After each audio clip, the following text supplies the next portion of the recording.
So Eddington was written and directed by Ari Aster and stars Joaquin Phoenix, Pedro Pascal, Emma Stone, and Austin Butler. And in this movie, it involves the sheriff played by Joaquin Phoenix and the mayor of Eddington played by Pedro Pascal during 2020, where a rivalry between them has very troubling side effects during a time when there's a lot of chaos, turmoil, and just insanity going on, especially during a pandemic. So this was a movie I was looking forward to mainly because of Ari Aster. I've enjoyed all three of his movies so far, and I didn't know this movie was really coming out until like a few months ago. It's like, oh, Ari Aster has a new movie, I'm gonna be there. Again, I've enjoyed all of his movies. They're very disturbing, they're very strange, they're unique in some way. They all have fantastic performances, fantastic lead performances. Toni Collette, Florence Pugh, Joaquin Phoenix, all great in their movies.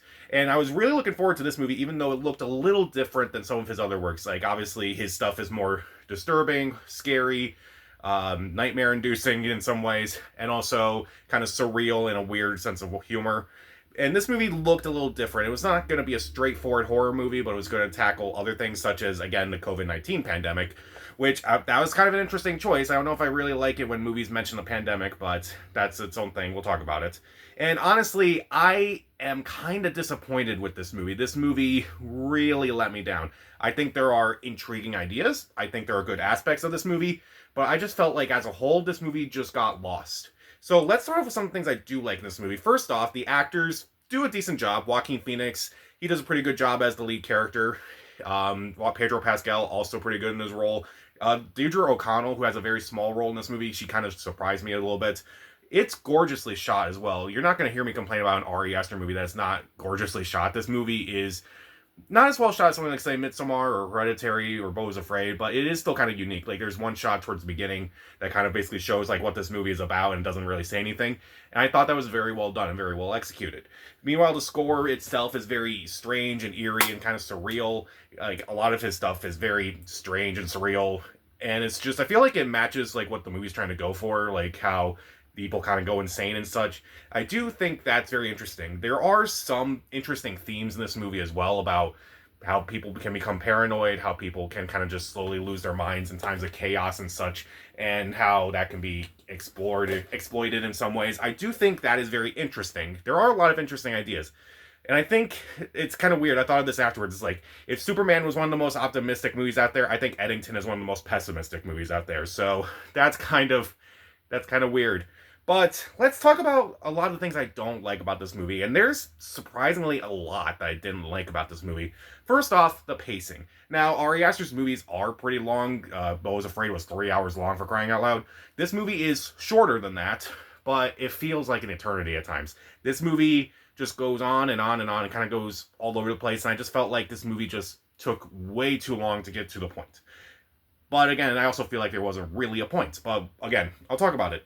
Now, also I mentioned that this movie's more of a comedy than some of his other movies, like more of a straightforward comedy than, say, anything else that he's done in his career. And I felt like the jokes just didn't work. There was nothing that was really funny or like awkwardly funny or just kind of uncomfortably funny. I honestly laughed more in some of his other works than I did in this movie. Also, the character actions in this movie kind of don't really make a lot of sense. Like, you kind of see Joaquin Phoenix's character, he kind of goes through various things. He kind of has, like, the interactions he deals with people, but then he goes home and he's kind of the opposite at home, and I'm kind of like, that's kind of weird. I don't know, like, what you're trying to go for with this character and such. Maybe I got an idea. I was like, okay, if you're, like, kind of, like, on the fence about some of these things, it's like, are you just going to lose your mind? I don't know. I feel like there's a part of me that does want to watch this movie again and kind of see, like, okay, maybe if I watch this movie again, I can kind of get something out of it instead of what I got from it the first time. But at the same time, this movie is also just very much all over the place. By the end, I'm like, what was even the point in this movie again? And I honestly kind of just don't know. There are some moments in this movie where it's like, okay, so they're probably going to take it in this direction or kind of go with and see like how they handle this character and such. And I felt like they didn't really do anything with them. It just felt like it was just pointless, and it just kind of just dragged out the movie even more. Meanwhile, some actors are just completely wasting this movie. Emma Stone in this movie, yeah, she had no reason to be in this movie. Austin Butler, he has no reason to be in this movie either. I felt like their characters were just so pointless that it just didn't really matter to me. And also, some things in this movie, and I felt like the biggest issue with this movie was that a lot of stuff that kind of they talk about in this movie, or is the main conflict of this movie, feels very surface level. A lot of stuff around COVID, around a lot of other things that happened in 2020, it feels very surface level. Like it's just not even scratching, not even surface level. It's just barely scratching the surface. It's like everything just feels like they just kind of mention things, and I feel like it doesn't really have too much commentary about them. And I feel like a lot of stuff that they did say were kind of stuff we've kind of seen in other stuff, and that's even before COVID and such. And also the main conflict between Phoenix and Pascal, I thought was very forced and also very surface level. I felt like the two of them, like while they have some moments where it's like, okay, that's pretty good, I just felt like their main conflict was just kind of not that interesting.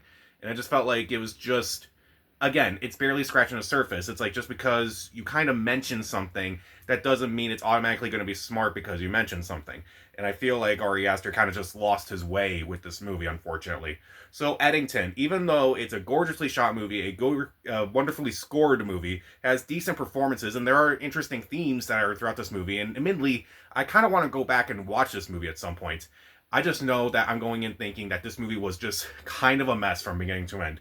Especially at the end, where I'm just like, what was even the point of this movie? The pacing's off. It's not as funny as I think they were claiming it to be. Some actors are just completely wasted. Some of the character actions just don't really make a lot of sense, and a lot of stuff in this movie kind of feels surface level.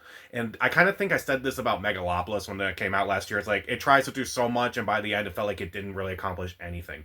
And I feel like that's really disappointing with a movie like this. I'll give Eddington 2 out of 4 stars. Stream it. So, what was the last disappointing movie that you saw from a director that you really liked? Comment down below, subscribe to the channel. This is Pat. Stay safe.